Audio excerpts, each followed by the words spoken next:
Yes, everybody, welcome back to TarHeelIllustrated.com. Or, of course, if you are watching on our rapidly growing YouTube channel, I'm THI staff writer Jacob Turner, and joining me, as he so often does, our very own publisher, Andrew Jones. And AJ here to discuss the news that broke on UNC forward Dawson Garcia entering the transfer portal. There's a lot to kind of discuss in this one. We're going to hit on kind of what happened and what we know about the situation. Before we do, though, I want to give a quick shout out to our sponsor on this one, the Rogue Shop. Check them out, rogueshop.com.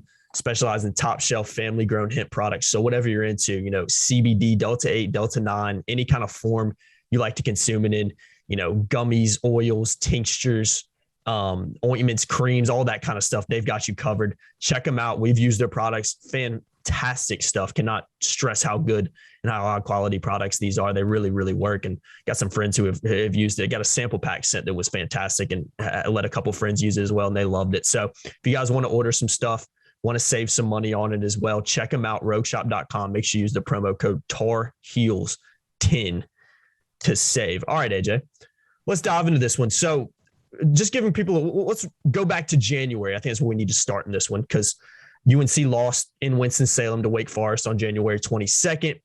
That Monday, the kind of news break that Dawson Garcia had gone back home, had a lot of illnesses and sicknesses in his family, dealing with COVID-19 issues and whatnot. That stuff is extremely real. And, prayers up to him and his family and all the, tough times they've had to go through. I believe he lost a couple family members along the way as well, which just absolutely sucks. So, AJ, I'm going to start off by asking you this, because I tweeted this out, back when Dawson left. And I think we kind of didn't really, back in January, I think most of us kind of, at least at Tar Heel Illustrated, didn't really expect him to return based on some stuff we've heard. So, AJ, are you surprised that it took Dawson Garcia this long to maybe announce that he hit the transfer portal?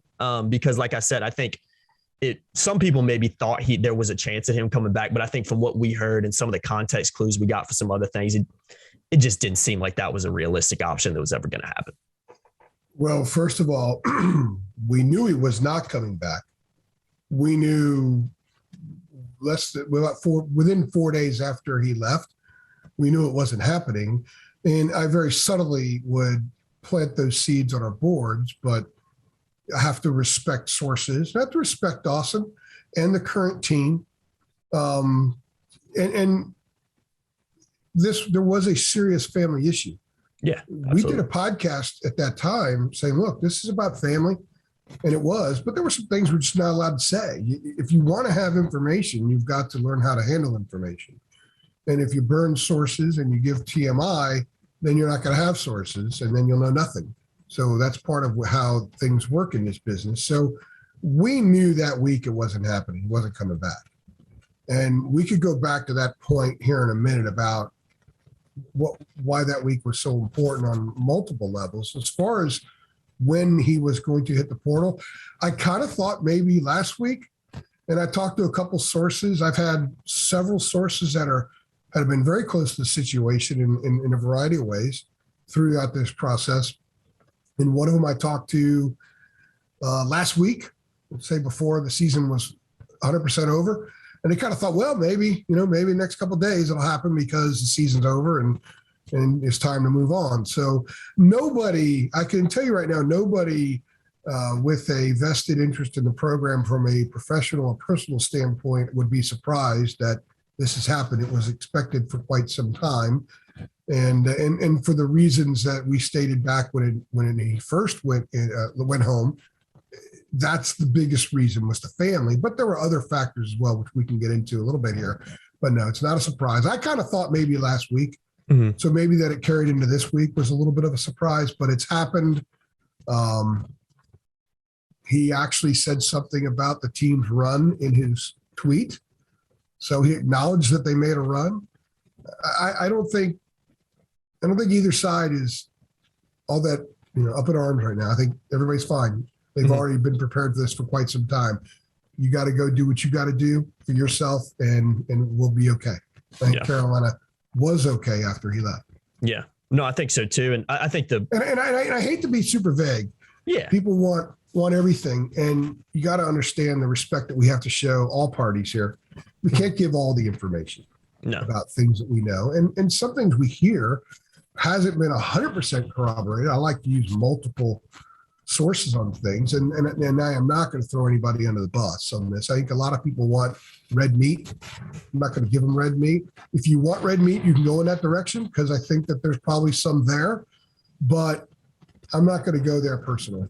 I think that this is best for all parties, that this has finally become formal and everybody can stop talking about it after we finish this podcast, of course. Agreed. Yeah, of course. Right. I want to say this. I think it was before like I said, we had known and, basically knew he wasn't coming back since, like you mentioned, a few days after he ended up going back home. January 20. Let me jump in. January 22nd was the Wake game. Yep. By January 27th, I had written my Dawson Garcia enters the portal, not coming back story. Yeah. And that was all what you saw on our site today was just something I'd updated a couple of times. Exactly. So I want to say this because I think what was kind of, we knew he wasn't coming back. And what was really icing on the cake for me of really, okay, there's no chance there's no chance he's coming back. There was a couple of things. I mean, you saw during North Carolina's run, even during the season, you never really saw much out of Dawson Garcia on social media, tweeting about the team, congratulating the run in the NCAA until he ended up transferring. And the icing on the cake for me where I was like, okay, there's no chance now. No, that 0.1% chance of him maybe coming back. There was no 0.1 though. That's the thing. And I think what you're doing, and I appreciate what you're doing because you're kind of speaking for the base out there that kind of wasn't until it happened. Yeah, the people out, the fans out there that were kind of on the fence. So I understand where you're going with that. Mm-hmm. I can tell you this much, and again, I got to be careful with what I say. But if you go back to media availability with Hubert, and even the players in Fort Worth, when the question was asked, that generated so much attention. There's certain people that are on top covering the team on a daily basis that were not asking those questions because I wasn't alone in knowing. THI wasn't the only media outlet that knew what the deal was. Okay. The other ones were. Carolina fans are very fortunate that there's some outstanding media that covers North Carolina. Yeah. People I have unbelievable respect for. And we weren't asking those questions because we kind of knew.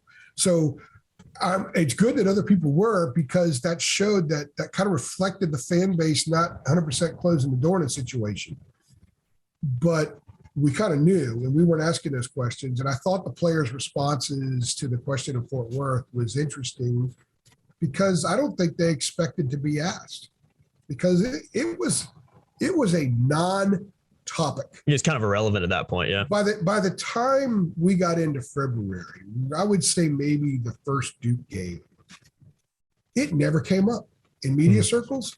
The only time it ever came up were more some of the deeper issues with Garcia and maybe some things that were issues at Marquette that were also issues at North Carolina.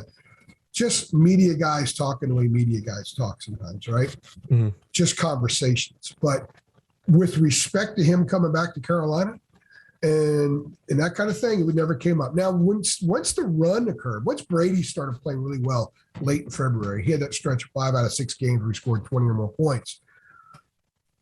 Dawson would come up some because the prevailing thought was him leaving freed up Brady. It allowed him to play unshackled. It allowed him to play without looking over his shoulder.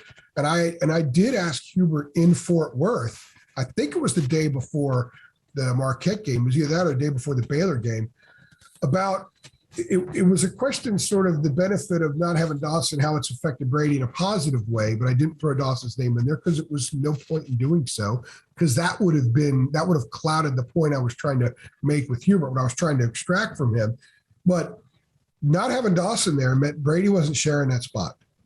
Brady was playing. He was the 35-minute-a-game guy. And then you see all the chemistry kind of came together. Once that 4 spot cleared up and it was the right guy, Dawson's a really good basketball player, but I'm not sure it was a great fit on the court.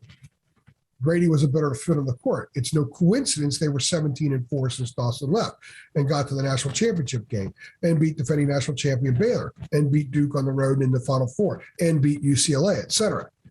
They weren't that team before. Now, part of it was other guys' growth as well, which everybody grew, to be perfectly honest with you. But I think that missing part was shoring up that stretch four spot.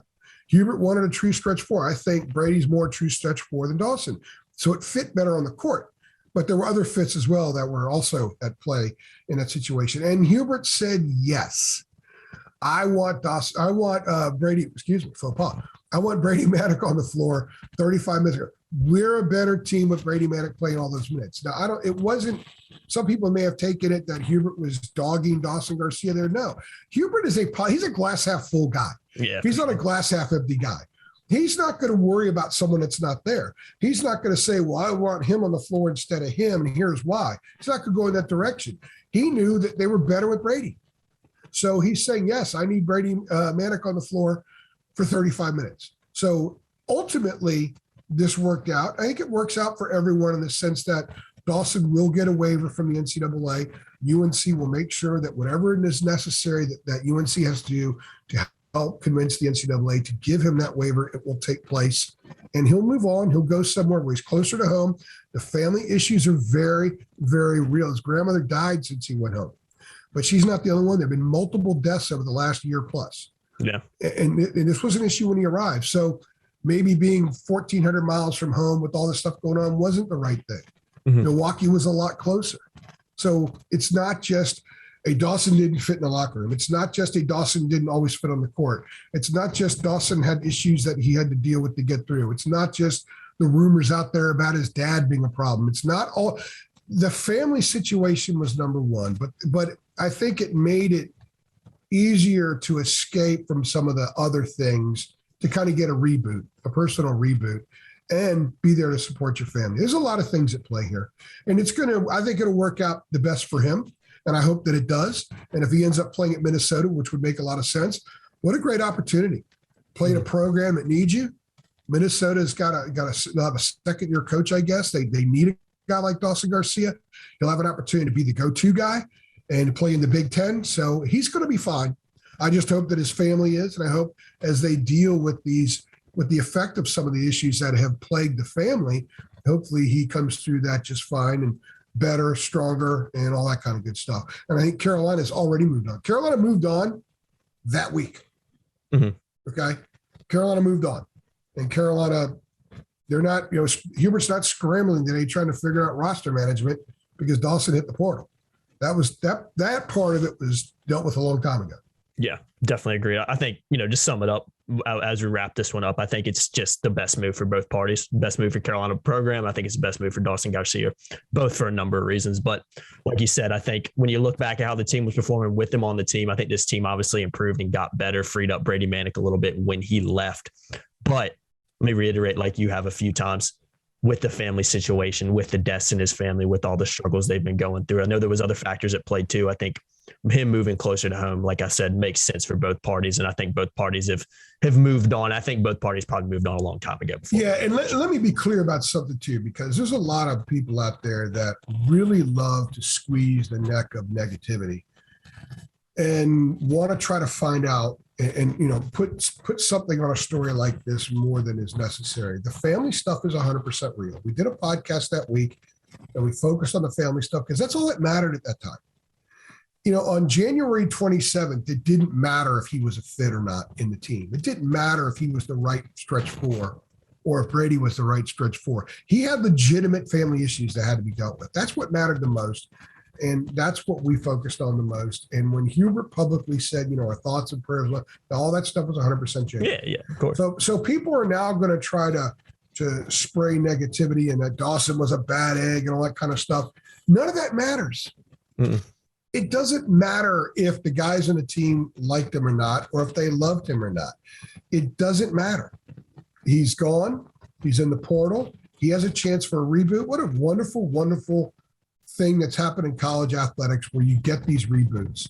Kids used to go into a situation they were stuck there, mm-hmm. or they'd have to leave. They'd have to sit out regardless. And sometimes they wouldn't know if they could play until a week. Remember Cam Kelly when he left Auburn?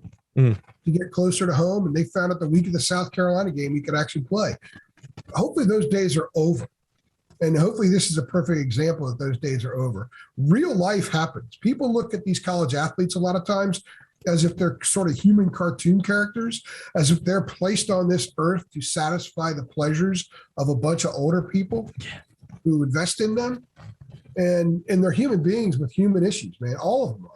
You've been around it close enough, Jacob. Oh, yeah. I've been around for years. These are regular people who just happen to have a skill that we care about. Otherwise, we wouldn't care about it. If Dawson Garcia was a bowler, who would we give a crap? He's a basketball player, so we care, right? But that doesn't change the fact that real life issues are there for him and for everybody else in that team. So let's not dump on the kid. Let's not try to make this out to be more than it was. It just wasn't a great fit, and he had terrible situations going on at home. The best thing for him was to move on, and it helps the program too. Yeah. Yeah, definitely. I think it's the best for both parties. Good place to wrap this one up, AJ. I've been Jacob Turner.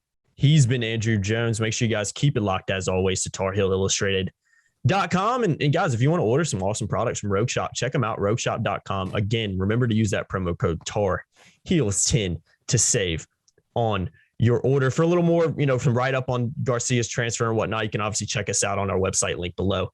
Go over there and read that. And if you want to get involved in the message boards as well, if you are a premium member, head on over there as well. Give your opinion on everything. Get involved in the chat. And if you're not, you can sign up for just $8.33 a month. Click the link below. It'll take you right over there and do that. And the Garcia chat's really interesting right now. Oh, I can imagine, man. It's pretty respectful. I gotta hand it to. We've got a good subscriber base. I would assume it would be. Yeah. Yeah. Last time I checked, I didn't see any signs of kerosene. Yeah. So. You always got to watch out in that situation. Let's hope. Yeah. We'll have to go check after this one ends. But as always, guys, like, share, subscribe, hit that notification bell as well so you know every single time we upload. See you guys in the next one. Thanks.